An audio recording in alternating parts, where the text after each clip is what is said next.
Fala pessoal, tudo bem? Dr. Patrick Sampaio em mais um episódio aqui do Fala Neuro. Estamos em 2025 e a nossa proposta é uma cara nova, mudanças. E aqui, como vocês podem perceber, um novo cenário e para trazer uma dinâmica mais clara, mais objetiva e novos temas para o nosso canal, a gente vai estar com uma proposta diferente. Estaremos fazendo aqui playlists e para dar início a esse cronograma, eu trouxe um tema bastante interessante que é muito procurado dentro do meu consultório e também por outras especialidades, que é a neurologia e o estilo de vida. E a gente para pensar, o que é que a neurologia tem a ver com o estilo de vida? E o que é que o estilo de vida impacta na neurologia? Então, diante de tantas ideias, diante de tantos questionamentos, diante de tantas perguntas, eu iniciei dessa playlist que é o quê? O que é que a neurologia tem a ver com o estilo de vida? E para dar início a essa playlist, a esse bate-papo que a gente vai fazer aqui, eu vou estar trazendo convidados. E para hoje será de uma maneira muito honrosa trazer aqui como início a esse novo modelo, esse novo programa, uma nutricionista, que é para trazer realmente ali informações sobre esse tema. Então, a gente hoje vai discutir com vocês aqui esse papel. O que é que a nutrição tem a ver com a neurologia? E o que é que a nutrição pode impactar no paciente que é doente na neurologia ou com aqueles indivíduos que são saudáveis, que não têm queixa. Mas onde a nutrição entraria aí, pensando que na longevidade, pensando no impacto que a gente chama como efeito protetor para a saúde cerebral.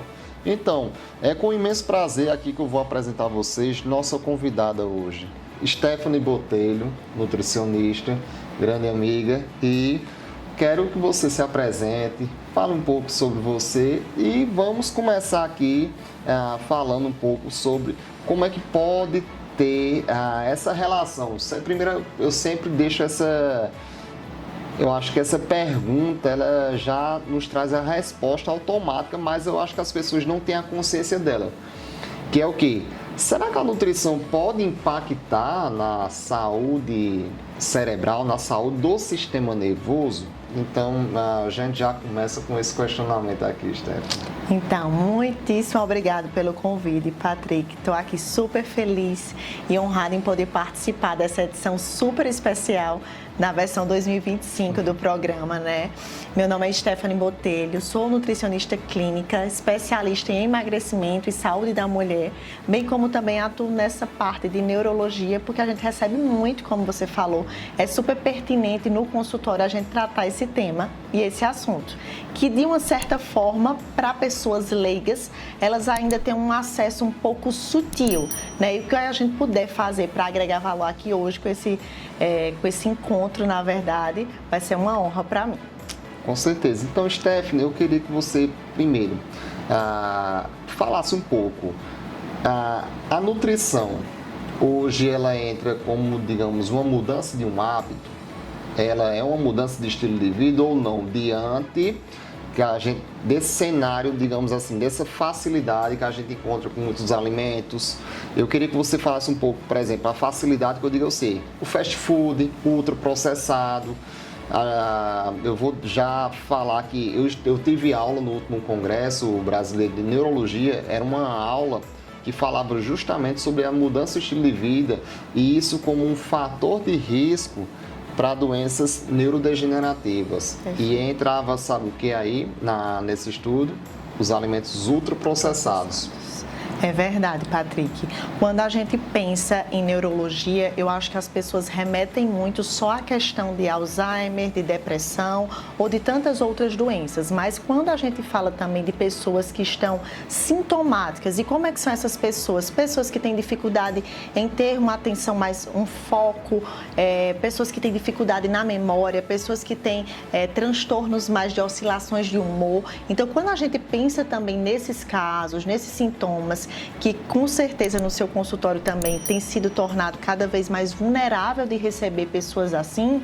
Então a gente pode levar em consideração que sim, o estilo de vida ele é altamente importante para esse progresso, principalmente no tratamento medicamentoso, né? Eu sempre digo, a terapia medicamentosa ela é excelente, porém ela só é 100% efetiva se a gente tiver uma boa mudança no seu estilo de vida, para que a gente possa ser ainda mais assertivo em toda essa terapia. Muito bem. E eu queria que deixasse bem claro aqui para os nossos espectadores, os ultraprocessados, que a gente chama dessa classe de alimentos, ele entraria que alimentos, né? Porque a gente sabe que estão assim, são fáceis de acesso. Né, eu sempre digo que são aqueles alimentos que vislumbram os nossos olhos, né? Então, os ultraprocessados são aqueles alimentos que são, na verdade, eu digo assim, quando você pega um alimento, ele tem aquele condicionamento de vencimento de não sei quanto tempo, você pensa assim, poxa vida, quanto tempo um alimento hoje está numa prateleira? Quantas coisas estão ali para ele estar ali? Né? Então, o alimento de verdade, a comida de verdade, é um alimento in natura, Patrick. Então, geralmente, esses alimentos in natura, eles não passam muito tempo. A validade deles são muito curta. Né? Então, quando a gente vê, por exemplo, um salame, um exemplo, né, de um ultraprocessado. Quando você vê a validade, geralmente dura 6 meses, 9 meses, até 1 ano, né, porque muitos artifícios são utilizados ali dentro daquele componente para que ele tenha uma durabilidade maior, né, e quanto maior a lista de ingredientes, menos interessante se torna esse produto. E eu sempre digo, às vezes o rótulo é uma coisa simples, mas que a gente muitas vezes não tem um entendimento. Então, quando você pega um produto que você olha o rótulo dele, quanto mais itens citados ali na lista de ingredientes, pior se torna esse produto, bem como também a ordem dos fatores pode alterar o resultado. Então, os primeiros alimentos citados dentro daquele produto é o que tem maior quantidade naquele produto. Perfeito.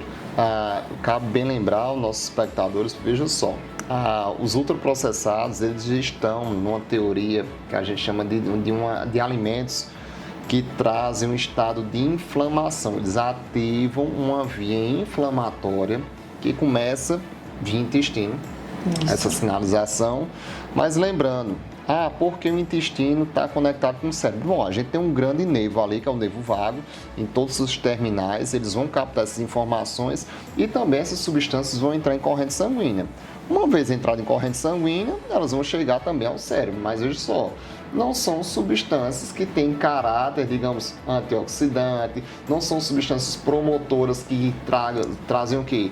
Uma boa reparação celular, exatamente isso. Então, o nosso organismo, principalmente o fígado, ele tem um trabalho a mais para poder quebrar isso e geralmente gera coisas tóxicas Agora, imagine-se o que? Não é tipo um dia que eu comi um ultraprocessado que vai, tipo, vou ter um problema neurológico. Na verdade, é um conjunto de fatores, de dias, de anos você vivenciando esses hábitos, né? E eu falo muito no consultório que às vezes a gente tem a tendência de pegar a nossa herança familiar e não levar em consideração essa herança. Por quê? Geralmente eu posso levar em consideração quando eu estiver ali por volta dos 40, 50 anos, que é quando as coisas começam a desandar, né? Mas o estilo de vida ele deve ser atrelado até mesmo ali durante a gestação, porque tudo aquilo que a mãe está ingerindo, consequentemente, vai servir para toda a parte nutricional dessa criança e futuramente desse adulto que está por vir, né? Então é de excelente e suma importância que a gente possa pensar nas possibilidades de fatores de risco que a gente pode ter futuramente. E se você já não tem predisposição, entender que a gente nesse mundo já é muito vulnerável, principalmente um fator toxinas poluentes. Né? Além de tantos esses outros alimentos que cada dia são mais vulneráveis de estar dentro da nossa casa e da nossa mesa. Então, o que a gente está querendo chamar a atenção é, veja só, uma vez que você tem, por exemplo, o hábito da bolachinha, daquela bolachinha com café todos os santos dias da sua vida, se você passa a frequentar, assim, fazer isso de uma maneira frequente, regular, já passa a se tornar um hábito, ou seja, um reflexo, uma coisa involuntária. de você, seu corpo começar a pedir aquilo? É justamente, ele está pedindo bolacha, um carboidrato super, ultra processado. Por que não? Se ele poderia comer uma fruta? Isso, que não vai trazer saciedade, né? Eu acho que, na verdade, é importante até a gente se permitir, porque, Patrick, eu digo a você, tem muitos pacientes que relatam, por exemplo, o biscoitinho da tarde e tudo mais como algo afetivo, né? Que é algo que lembra a família e tudo mais. Não quer dizer que você não possa, mas que seja em momentos mais pontuais e que você busque, né, se nutrir realmente de forma valiosa, de forma intencional, de acordo com o que você entenda que tem alguns alimentos que podem potencializar tanto o seu estilo de vida, como também gerenciar melhor esses sintomas, como, por exemplo, oscilações de humor, ansiedade, foco, atenção. Alimentos ricos, por exemplo, em antioxidantes, triptofano, anti-inflamatórios, podem potencializar, né, todo esse gerenciamento desses sintomas que a gente pode apresentar ter. Não precisa necessariamente você ter um diagnóstico de Alzheimer ou um diagnóstico de ansiedade ou de depressão. Tem pessoas que não têm, mas que já apresentam esses sintomas. Então, para o pessoal entender, veja só, a gente está falando aqui, digamos, indivíduos saudáveis. Sim. Que a gente está falando sobre mudança de hábitos de vida para que eu não sei se alguém vai vir a desenvolver, eu mesmo venha a vir desenvolver alguma doença de cunho degenerativo da neurologia, por exemplo, Alzheimer, Parkinson ou outras doenças degenerativas.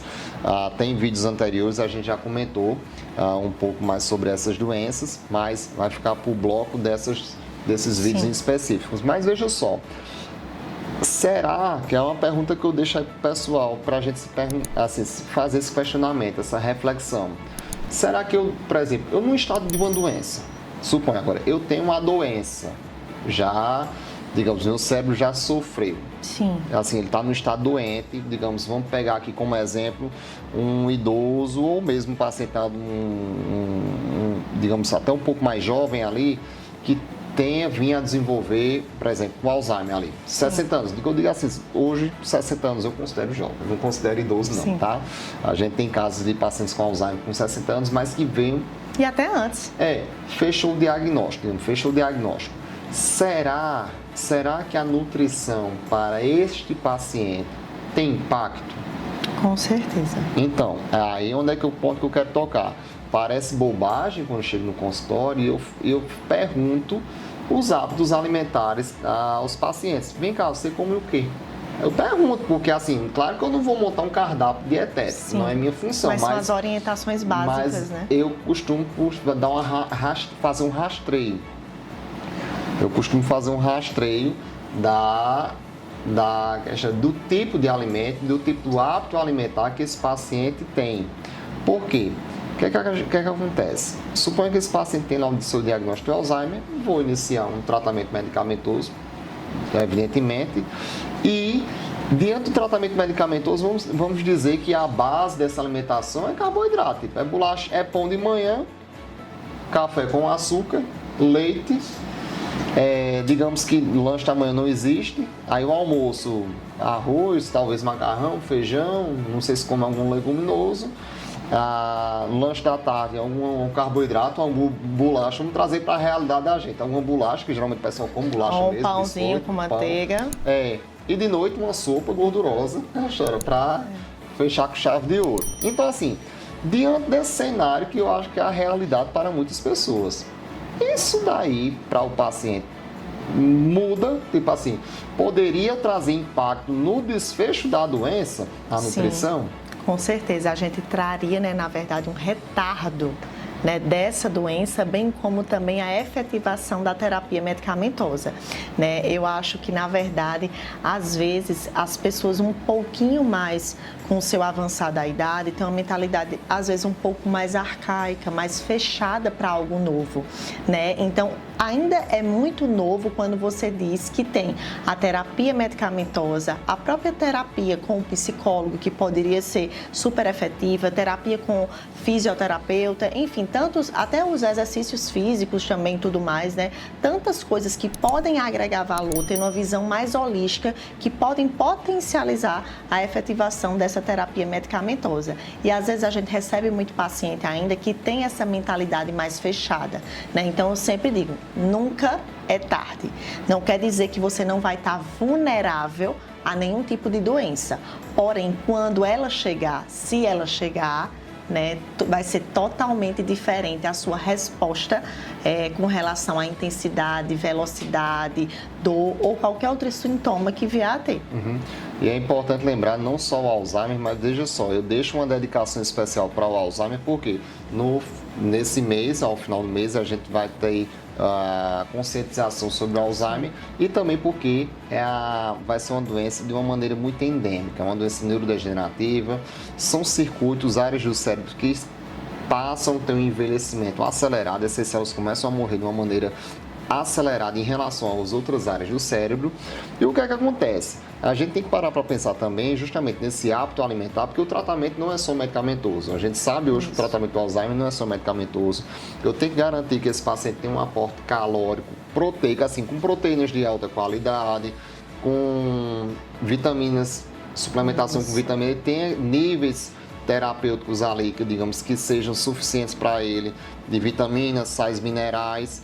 E aí onde é que entra o papel? Justamente você com esse tipo de alimentação pobre que a gente falou aqui, e mesmo com a terapia medicamentosa, talvez a gente assim, pensando a longo prazo, pensando em diminuir o aspecto de envelhecimento da doença, a gente não consiga, digamos assim, ter tantos êxitos. E eu sempre digo, é muito complexo as pessoas imaginarem que só um remédio ou 2 remédios vai exercer um papel, digamos assim, função, né? Digamos assim, o papel de vai retardar a doença. Não, a gente tem que fazer o conjunto dos fatores. O cérebro, ele reage ao conjunto, ele não reage só a uma medida. Por exemplo, eu dou um remédio que age em um determinado neurotransmissor. Não, ele não só reage aí. E eu tenho o meu dia a dia, eu tenho um ciclo do sono. Exato. Eu tenho a questão ingestão de água. A ingestão de água. Eu tenho justamente essa questão da dieta, de ser uma dieta que, se eu estou gerando mais, é um efeito oxidante, que leva mais um envelhecimento acelerado. A prática de atividade física. E aí, justamente, a gente pegar um idoso, aí onde é que entra a história? Não é que a gente vai pegar o idoso, vai e entra lá no CrossFit, não é isso, mas assim, a gente tem que falar sobre justamente essa mudança de hábito. E sai do sedentarismo mesmo. E qualquer tipo de movimento que puder ser orientado por um profissional, com certeza isso vai ter uma efetivação nesse tratamento também. Tanto é que eu procurei trazer esses temas hoje aqui para a mesa e isso para o canal, porque esses são os motivos. Eu gasto, digamos assim, saliva, tempo falando isso, e muitas vezes algumas famílias olham para mim e eu fico com a sensação que parece bobagem. Sim. A gente discute ciência, pega material científico, vai a congresso, faz todo um investimento de tempo financeiro para trazer o supra-sumo. O que há de mais novo, né? E a gente lhe confessa, por exemplo, o manual Alzheimer aqui, a gente ainda é terapia medicamentosa, reabilitação cognitiva, aspectos dietéticos nutricionais e também atividade física. Não existe remédio mágico. E outro ponto importante, hoje eu atendi, por incrível que pareça, estava me lembrando do episódio e hoje me chega um paciente, não só o paciente que era um Alzheimer também, que eu tive que chamar a atenção quanto aos hábitos deles. Também eu atendi um paciente hoje que era portador de esclerose múltipla. A esclerose múltipla é uma doença inflamatória do sistema nervoso. Mas pega a esclerose múltipla, assim como a artrite reumatoide, assim como doenças autoimunes.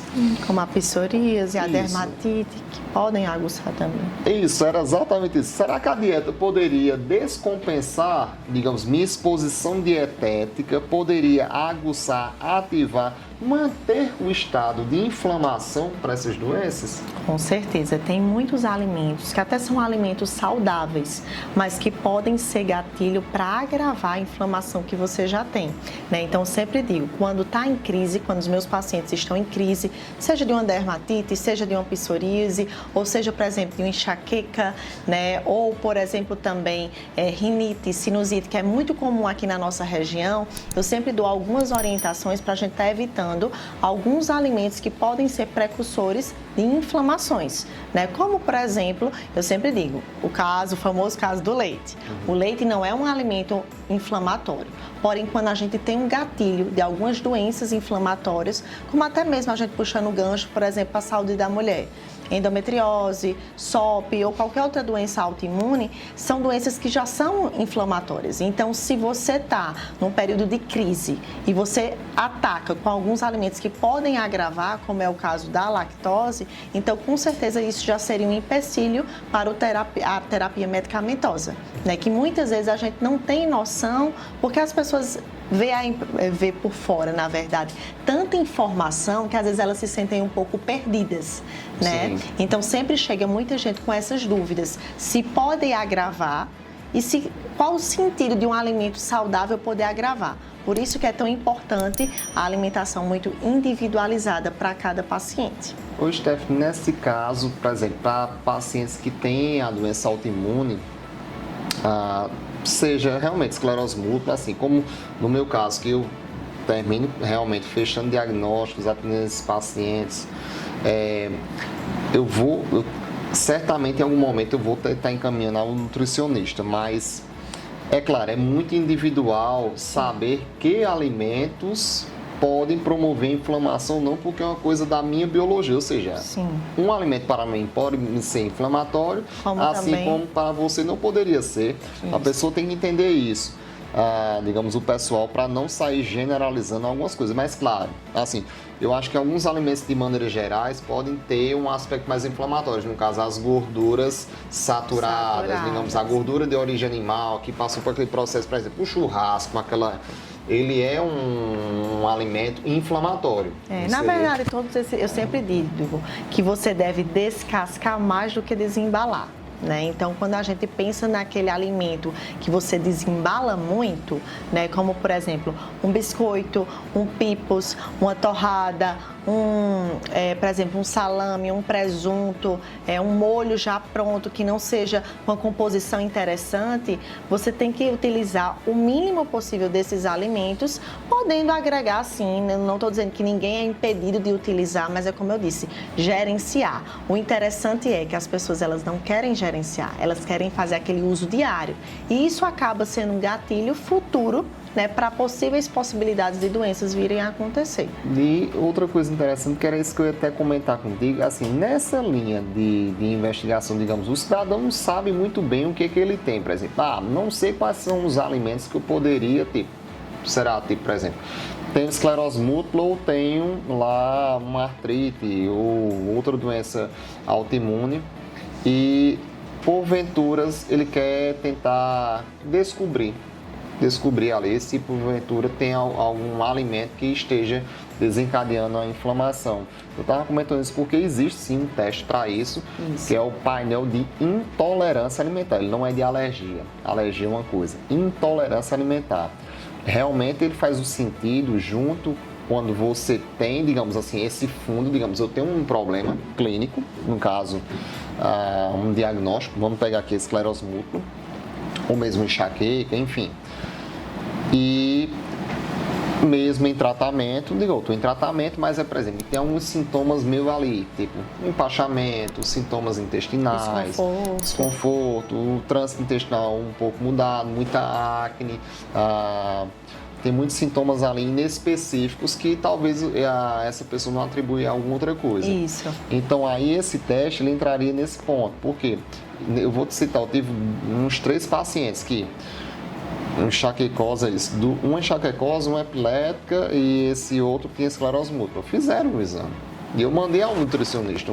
Tinha um parente nutricionista lá em Maceió e ela disse que quando reorganizou Muita coisa muda. Mudou a vida dela como um todo. Assim, ela fez, não, eu estou me sentindo eu mesmo, assim, tendo controle da minha vida. Então, autonomia. Autonomia e não só autonomia, mas também a questão de ela sentir bem, assim, confortável. Né?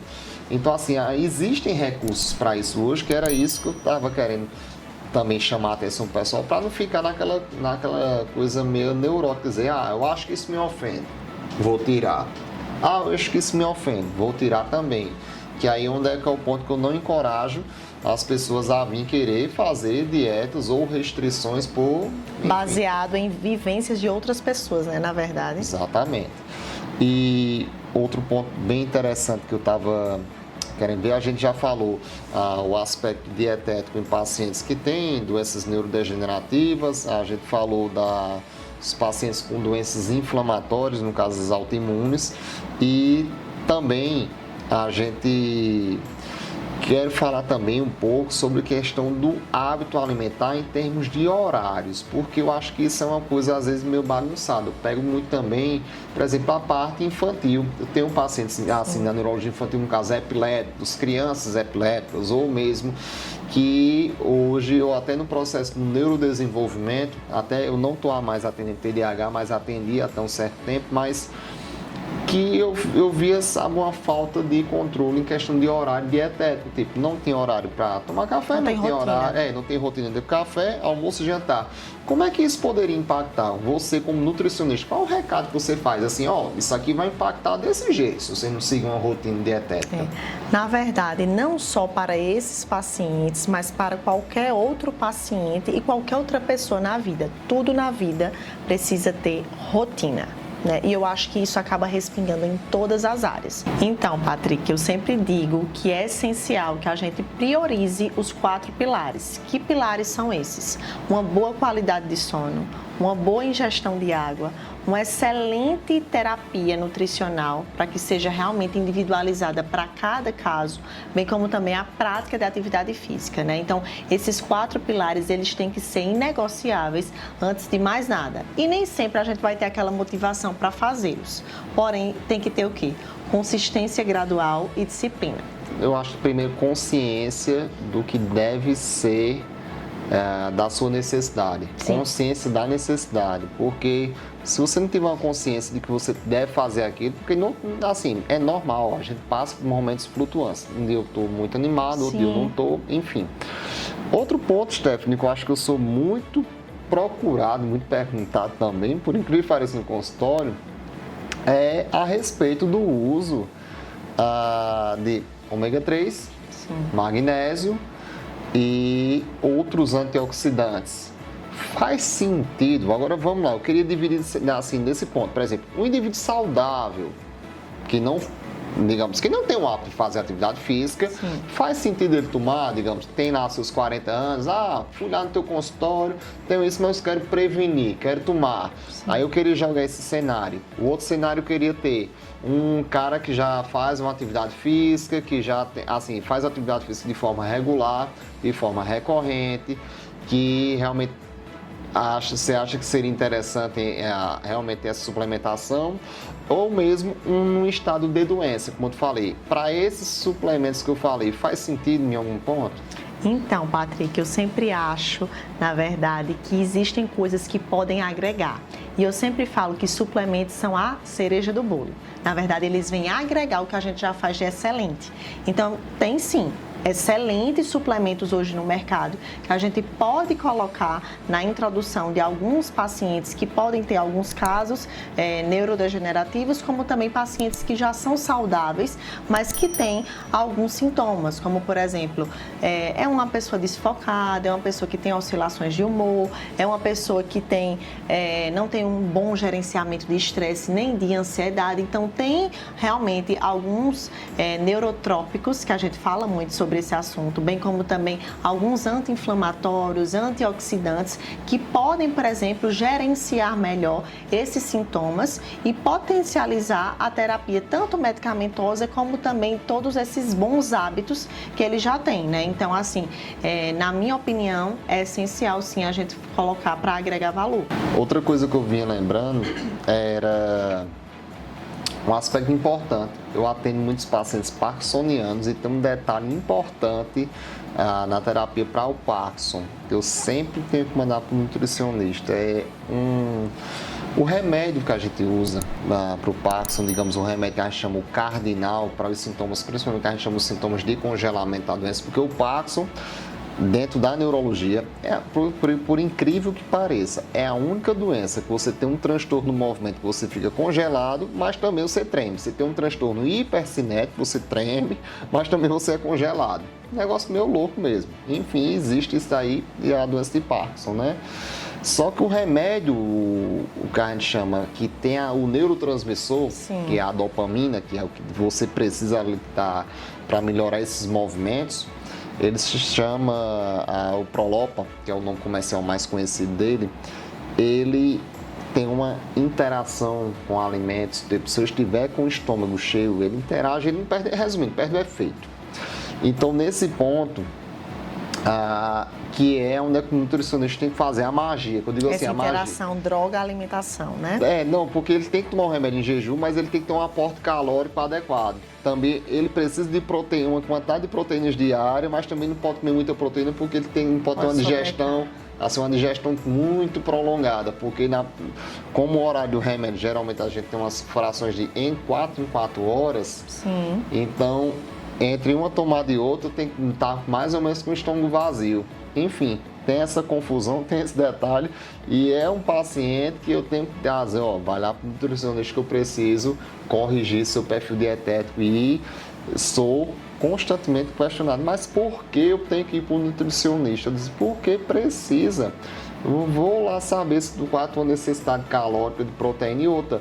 Parkinsoniano, nesse forma, você não pode emagrecer, você não pode perder massa muscular magra, até porque aumenta o risco de queda, aumenta o risco de fratura. Imagina, digamos, uma mulher que já está menopausada, que já tem o osso mais frágil, tem Parkinson, eu diminuo a massa magra dela, tem um risco de queda, cai e fratura o osso. Assim, basicamente, são o desenho que a gente vê acontecer com uma certa recorrência, e eu estou me antecipando para que isso não aconteça. Então, detalhe importante, pacientes parkinsonianos, eles devem, além da consulta com o neurologista, é claro, a gente sempre vai estar encaminhando para terapia ocupacional, fisioterapia, e o nutricionista entra nesse pilar aí para essa harmonização desse plano terapêutico. Então, um detalhe importante que eu tinha até esquecido de mencionar, porque não é só nas outras doenças, Alzheimer, nem inflamatório, autoimune, nem antioxidante, não. Existe também o papel do nutricionista para organizar também o papel da dieta com a medicação. Que isso aí é outro ponto muito interessante aqui que Stephanie também faz aí, e também lembrando também da questão da saúde da mulher, na questão, justamente, imagine todas essas doenças que a gente estava falando, e além pegando a questão, por exemplo, uma mulher menopausada, existe uma necessidade, por exemplo, as mulheres em menopausa necessitam de uma nutrição dedicada, muito específica. Isso, que era esse outro ponto que eu queria que você comentasse. Quais seriam as diferenças ali para a mulher, digamos, a mulher em ciclos que está digamos, uma idade mais fértil, né? Para a idade menopausa. Então, Patrick, eu recebo muito essas oscilações de idade, né? Tanto as pacientes mais jovens, quanto também as pacientes menopausadas. E é interessante como um dos precursores, assim, liderança lá no consultório, fala muito acerca do processo de emagrecimento. Elas chegam muito lá no nosso consultório, principalmente relatando o fato da gordura visceral. E a gente sabe que as mulheres, a partir dos seus 30 anos, começam a ter um pouco de envelhecimento da reserva ovariana, né? Então, um pouco desse envelhecimento pode ser um gatilho para aguçar um pouco mais o acúmulo de gordura nessa região abdominal. Então, realmente, eu recebo muitos pacientes, principalmente com essa principal queixa.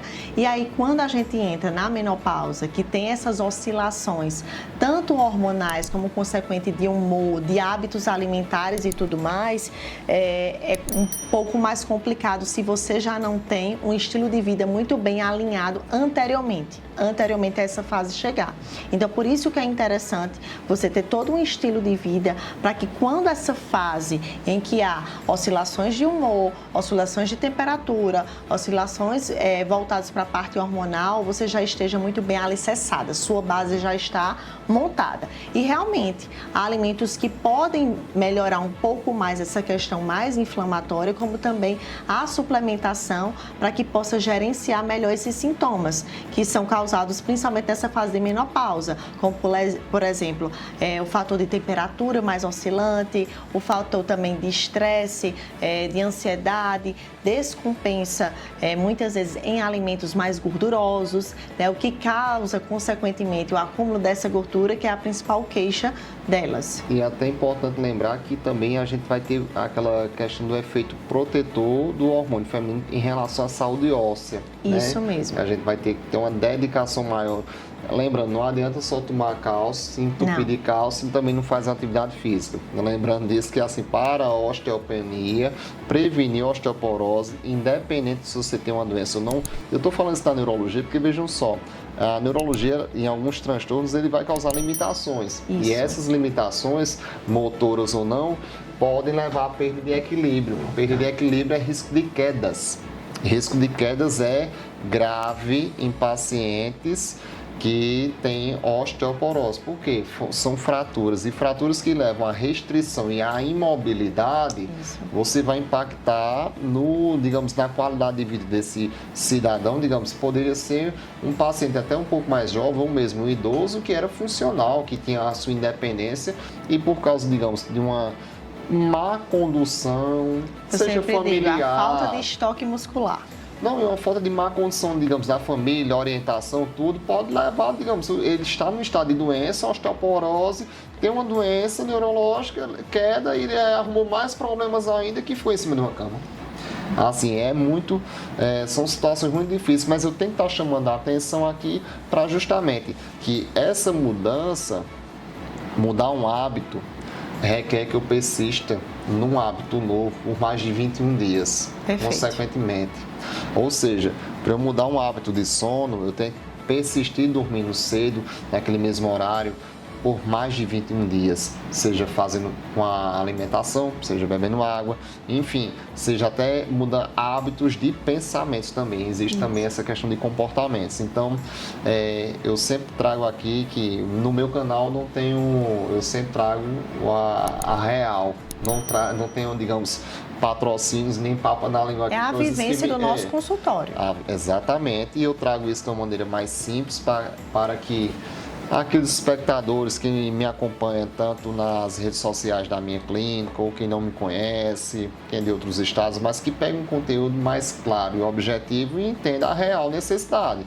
Não tem que também ficar aqui passando mão na cabeça de adultos para dizer, você precisa fazer atividade física, você precisa mudar seu hábito. Não, você é adulto, você tem que saber suas necessidades. Então, eu estou falando aqui, já deixando esse recado, que cresçam, né, cresçam e saibam o que tem que ser feito, né? Sem precisar a doença chegar. Exatamente isso. Stephanie, aquela história, eu acho que a gente fez um bate-papo muito interessante aqui. Eu acho que deixamos informações super pertinentes a respeito de dietas inflamatórias, tipos de alimentos, uso de suplementos aqui, a respeito do ômega 3, magnésio, antioxidantes. Eu acho que o caminho aqui é um pouco vasto, falando sobre saúde feminina, saúde no idoso, condições especiais. Trouxe um apanhado muito interessante. Mas eu queria que você deixasse, digamos, um recado, alguma dica, alguma coisa aí para quem está nos escutando, e também quem quiser te procurar em redes sociais, te encontrar, conhecer um pouco mais sobre o seu conteúdo, pode ficar à vontade. Então, gente, queria agradecer a Patrick pelo convite. Para mim sempre é uma honra participar de qualquer coisa que vocês me convidam, porque sempre é muito pertinente explorar, não só para outros profissionais, mas principalmente, como você disse, para pessoas que são leigas, que precisam muitas vezes esmiuçar mais esses conteúdos para que elas vejam mais de forma mais clara, mais direta e mais sucinta também, porque às vezes a gente tem tantas informações na internet que a gente fica um pouco perdido, né? Então, para mim, é uma maior alegria poder estar aqui contribuindo e dizer que realmente, gente, a alimentação hoje, ela é indispensável. Tudo na nossa vida começa pelos hábitos e os hábitos precisam ser excelentes. Como o Patrick mesmo pontuou, essa questão dos 21 dias faz total sentido. Com certeza, nada começa sem você estar colocando coisas positivas, principalmente em questão de saúde mental, em questão de saúde física, como também até espiritual. Então, eu acho que a nossa vida ela é rodeada de um tripé: mente, corpo e espírito. E a gente precisa alimentar de uma forma totalitária e equilibrada, né? Então, para mim é uma alegria estar aqui, como eu falei anteriormente. E quem quiser me acompanhar, pode entrar no meu Instagram, Stephanie Botelho Nutri. Perfeito. Então, pessoal, aqui esse é o nosso primeiro vídeo dessa série que é Neurologia e Mudança de Estilo de Vida. Teremos mais vídeos nessa sequência a respeito desse tema da neurologia e mudança de estilo de vida. Estarei, digamos, soltando spoiler dos nossos próximos convidados nas nossas redes sociais. Então, sempre estejam antenados, acompanhem. E outra coisa, se você ficou até aqui nesse exato momento, até agora o final desse vídeo, não se inscreveu, se inscreva, compartilhe o canal, compartilhe esse link, compartilhe com a família, com parentes, com amigos próximos ali, quem você acha que está aberto a mudar, quem está precisando receber uma dica, que está precisando receber esse toque, essa dica aqui que você está pegando aqui, ó, de maneira aberta, né, com profissionais aqui, se dedicando para trazer informação de qualidade para vocês. Então, esteja aqui comigo nos próximos vídeos aqui no Fala Neuro.